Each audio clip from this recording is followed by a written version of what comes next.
It is my tremendous joy and privilege and pleasure this morning to introduce to everyone a great friend of Grace Episcopal Church and of St. Helena, who needs no introduction, but nevertheless, Fred, we're so pleased to have you with us this morning. Dr. Fred Luskin from the Stanford University, psychologist and the founder of the Forgiveness Institute. It's always such a joy to have you with us, Fred. Thank you for being with us this morning.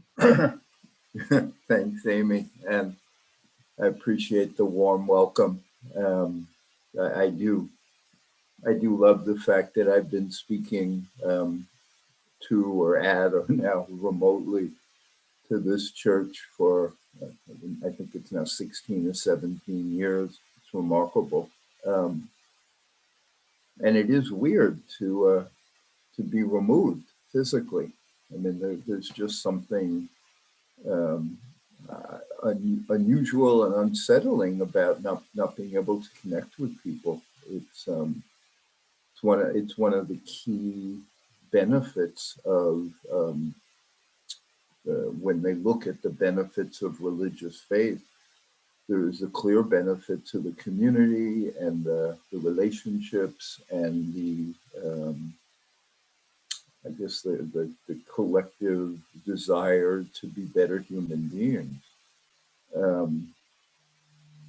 So I was going to talk today. I try to think of topics before I get on to speak to people about what's maybe interesting to me and maybe relevant to some other folks. And I was part of a panel yesterday at a conference on chronic pain, and the question for chronic pain is what is the relationship of the psychological characteristics of people and their pain, and how does emotional pain and physical pain interact? And research now is showing that after a while, the pain, physical and emotional, end up initiating the same pathways in the brain. That after a while, the human can't tell the difference. And so my little role is to talk about forgiveness, but I was reflecting on or asking myself, why is forgiveness so hard? Like it was like I was just sitting there. I mean, of course, because we're all just sitting there staring at a computer screen. But I was thinking, why is it so hard? Like, it was the kind of question that I had. I remember when I worked in Stanford Hospital, and I remember walking through the hallways and seeing like a woman who had an oxygen tent, and yet she was trying to smoke cigarettes. And I remember inquiring about her, and I found out that she had very recently had surgery on one of her lungs, but the addictive quality of the cigarette was so powerful that even after having lung surgery, she couldn't give it up. And I see the same basic addiction and the same unwillingness or inability to change in all of our like mental habits, in our addictions, so to speak.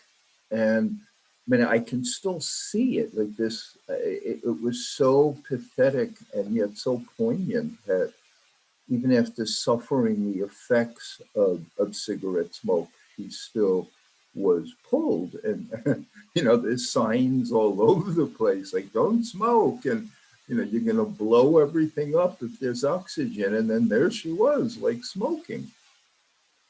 But I was thinking it's the same thing with human animosity, that and our human tendency to create enemies.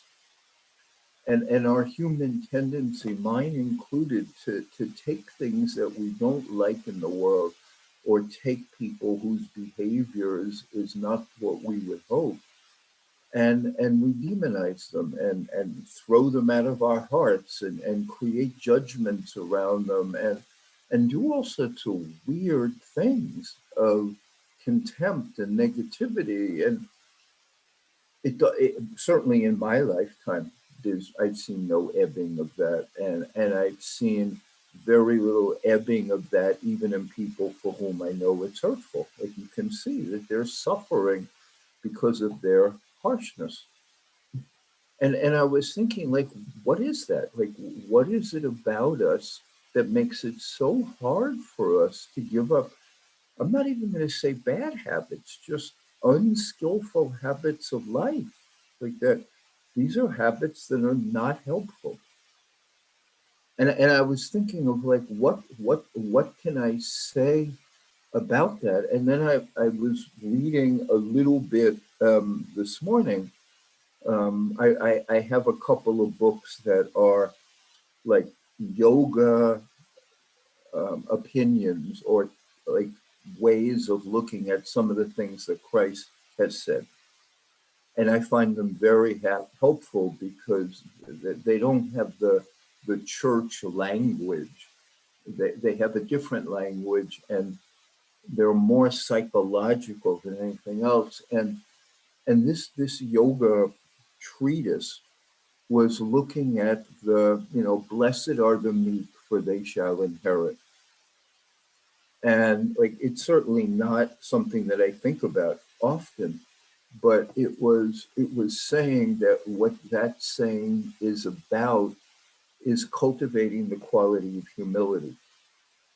That the meek are those who recognize how little power they actually have, how little they actually know, and from a more spiritual religious view, how everything outside of their identity as a self is likely spiritual.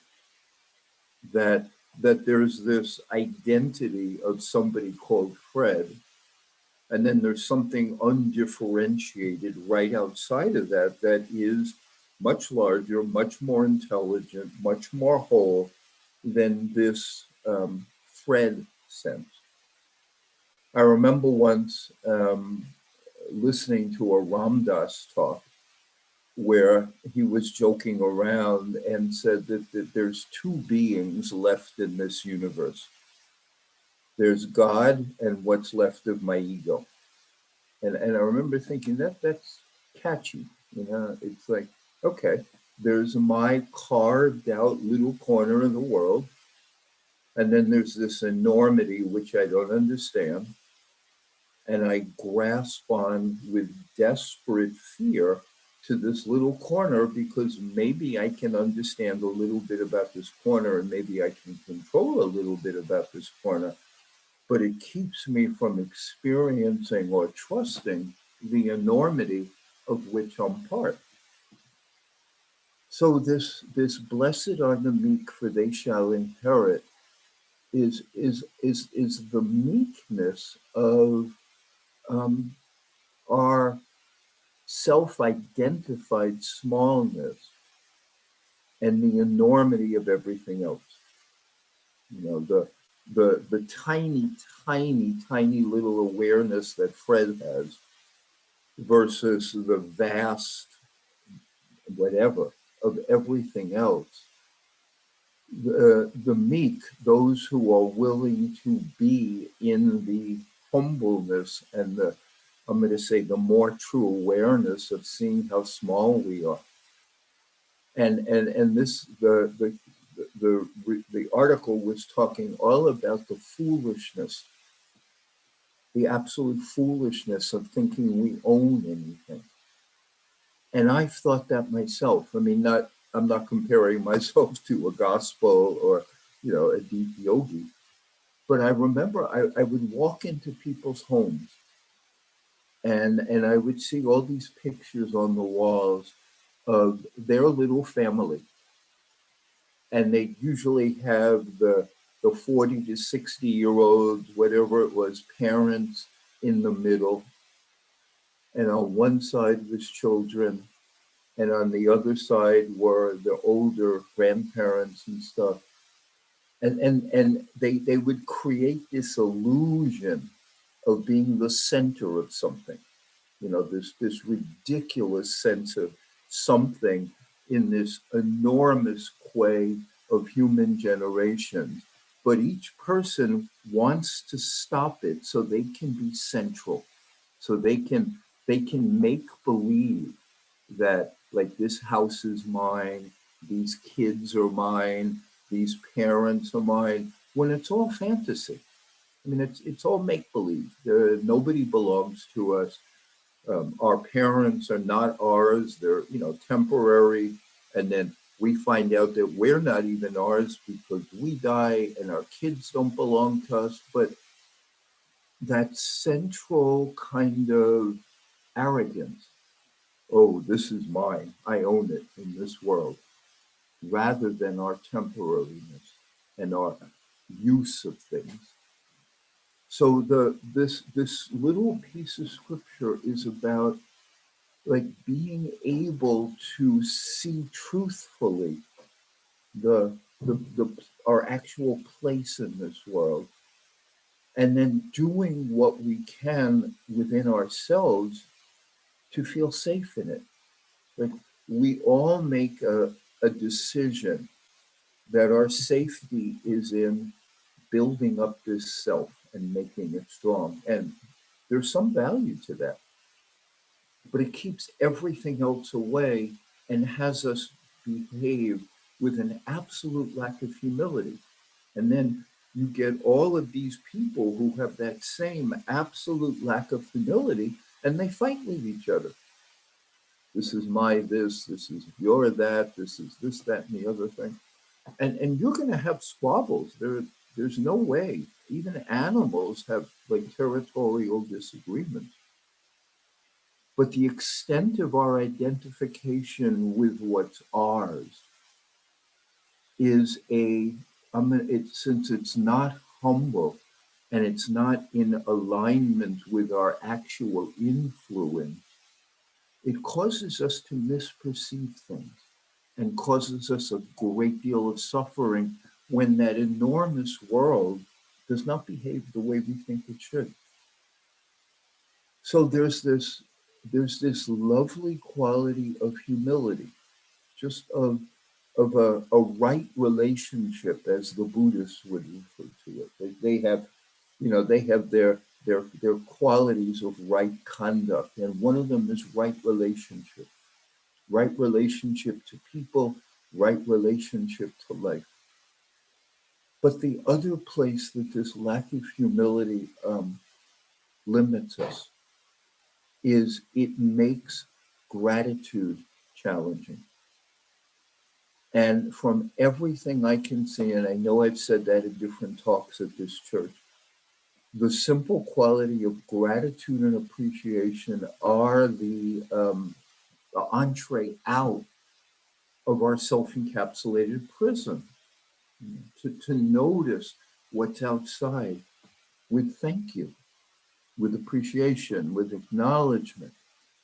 The reason that humility is so central to gratitude is the people who study gratitude, they say without any hesitation that gratitude has nothing to do with the self, that it's an acknowledgement that goodness and good fortune and kindness and all sorts of, even the sunshine, or have nothing to do with us. That other people can be kind, that the world exists in its flowering and creates strawberries and all the other things we have without us. It will continue doing it long after we have passed, long after. And so that quality of humility, of recognizing our right place in things, we need that to be appropriately grateful. So there's, and we're all inundated with the airsets, I'm going to say Facebook, LinkedIn gratitude, which is, it's all about me and look what I've caused and look at my this and look at my that. When real gratitude is outer focus, it's a quality of trimming the ego. It's, wow, you love me. You're good, not my good. It's not because I'm so wonderful or because I did X, Y, and Z. It's because you're wonderful and you're generous and you're kind. That's what gratitude is. It's a manifestation of humility, and it's a inviting of more humility. And we find that really hard. Forgiveness is a quality for only the humble. You have to have some humility to be able to sit in a world where you're a tiny speck, where the world is not oriented towards your happiness. It's not oriented against it. It's just not oriented towards it. And things will be painful. And right relationship recognizes the inevitability of that. It's just inevitable as a piece of an enormity, that the enormity is not going to focus its attention on making sure the piece is always content. So the humility allows us to let go of our bitterness. It allows us to watch it emerge and then fade away. It's not like it doesn't happen. The egotism holds on to the bitterness. Look what they did to me. Look what they did to my group. Look what they did to my tribe. Look what they did to my history. That's egotism. Humility is it would probably be best a compassionate reflection on how much suffering there is on this planet, and probably would lead us to a decision to try to limit the amount of suffering that we contribute to. Okay, it hurts. I don't want to give it to anybody else. But when we're stuck in the ego-centered experience and it's all about us, and we're not grateful and we don't see how much we depend on the kindness of others, we get wrong relationships and we get defended because there's so much to protect from every corner. Like anywhere you look, there's threats to this separate self everywhere you look. And so it makes me wonder. I mean, the truth is, it makes me wonder if that's not part of the purpose. That whatever intelligence created us made us smart enough to see how vulnerable we are and how stupid it is to try to just protect this self. How we don't look at our mortality and see it like the Stoics have a whole piece of their philosophy is that, from the day you're born, you're dying. And don't try to run from that. Because, and this is, I believe this, I can't fully express it. I certainly haven't fully lived it. But that, part of the Sermon on the Mount, blessed are the meek, for they shall inherit the earth. What I think they're saying is when you cultivate more humility, you will have many fewer grudges. You will be much more thankful for what you have. You will see yourself in right relationship to things. And so more of the earth will feel safe and welcoming to you. That's inherit the earth. That's what you'll get. You'll get a sense of home and safety in so many more places and ways than if you're desperately trying to protect this small self and like tight fear-based protection based on how much this is all that matters to you. And so I have to believe that that's deliberate, of whatever deliberate is to make us question how we hold things, and the religious traditions and the spiritual practices, those are designed to help us get there. So again, that injunction, blessed are the meek, for they shall inherit the earth, is a call to reflection. What might it mean if I were a little less assertive, a little more trusting, a little more interested in the whole, not just the small self? What might that mean? Let me look at people who appear to have more generativity. Are they happier?